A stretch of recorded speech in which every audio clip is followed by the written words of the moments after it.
नमस्कार, आप देख रहे हैं फर्स्ट बिहार झारखंड। मैं हूं खुशी उपाध्याय। पटना में जल जमाव का मामला अब पटना हाई कोर्ट पहुंच चुका है। हर साल बरसात होती है और हर साल ही पटना में यही देखा जाता है कि किस तरीके से जल जमाव की स्थिति सामने आती है।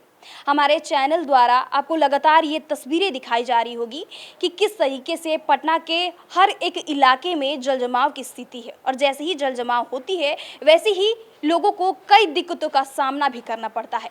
सिर्फ एक दिन की बारिश में पटना का ये हाल हुआ कि पूरे पटना के जितने भी इलाके हैं, चाहे वो कंकड़बाग हो, चाहे वो पाटलिपुत्रा, हर उस इलाके में इतना ज़्यादा जल जमाव की स्थिति पैदा हो गया कि वहाँ से लोग आने जाने में भी डरते थे, क्योंकि जो पानी था वो घुटने से भी ऊपर चल रहा था।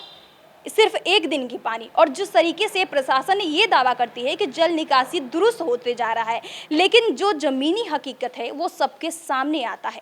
ज़मीनी हकीकत यही है कि पटना में सिर्फ एक दिन की बारिश में ऐसी स्थिति आती है कि सिर्फ घुटनों से ऊपर पानी आ जाती है, और किस तरीके से लोग अपने घर से भी बाहर निकलने में उन्हें मुश्किल होती है, उन्हें कई दिक्कतों का सामना भी करना पड़ता है। लेकिन अब ये जो जल जमाव है, वो जल जमाव का ये जो मामला है, अब वो पटना हाईकोर्ट पहुंच चुका है।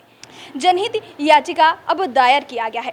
बताते चले कि ये याचिका डॉक्टर प्रभात चंद्रा और अन्य नागरिक द्वारा दायर की गई है, जिसमें नगर निगम और प्रशासन की कार्यप्रणाली पर भी सवाल उठते हुए प्रभावी और स्थानीय जल निकासी व्यवस्था लागू करने की मांग की गई है।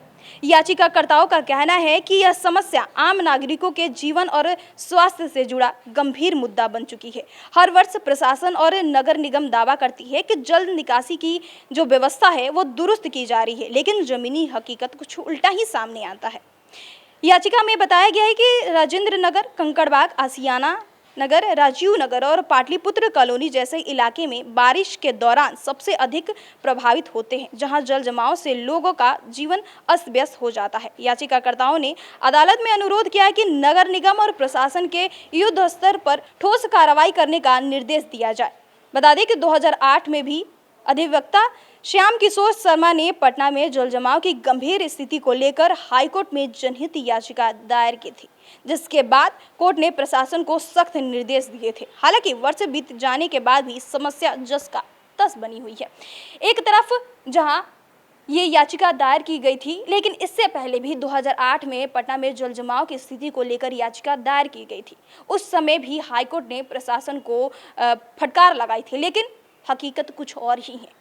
सिर्फ एक दिन की बारिश में किस तरीके से पटना के हर उस इलाके में ऐसी हाल हो जाती है कि जल जमाव की स्थिति पैदा हो जाती है।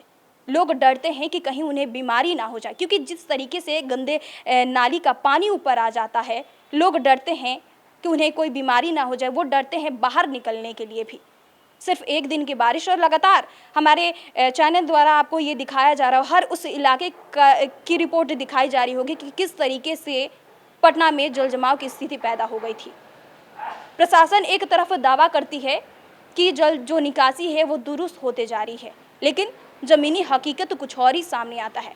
जब पूरा देखा जाए, ब्यौरा देखा जाए, तो यही नज़र आता है कि पटना में कभी भी जल जो निकासी है उसकी जो व्यवस्था वो दुरुस्त कभी हुई ही नहीं है। सिर्फ प्रशासन ये दिखावा करती है कि हमने सब कुछ ठीक कर दिया है, लेकिन 4 दिन बाद, 5 दिन बाद वही हाल रहती, हर उस गली की और हर उस एरिया की वही हाल रहती है, जैसे हर टाइम ही रहती है। बरसात हर साल होती है, लेकिन प्रशासन यहाँ पर कुछ नहीं करती है, सिर्फ बरसात की इंतज़ार करती रहती है और ये दावा करती है कि हमने जल निकासी की जो व्यवस्था की है वो दुरुस्त हो चुकी है, हमने सब कुछ सही कर दिया है। लेकिन लोगों को सब कुछ पता है कि क्या प्रशासन क्या कर रही है। बहरहाल इस खबर में इतना ही। हमारे साथ बने रहिए और देखते रहिए first Bihar Jharkhand. Panorama group, जो सोचता है वो करता है, आपके अपने सपनों का आशियाना। ये लो, मुंह मीठा करो। आज मैंने अपना जॉब छोड़ दिया, अब हम पूर्णिया वापस जाएंगे। जॉब छोड़ दिया है? मतलब ये घर कैसे चलेगा? हम करेंगे क्या? और माँ बाबूजी क्या बोलेंगे? इसलिए मैं एक और मिठाई का डब्बा लाया। अपने बिजनेस के लिए लोन अप्रूव हो गया।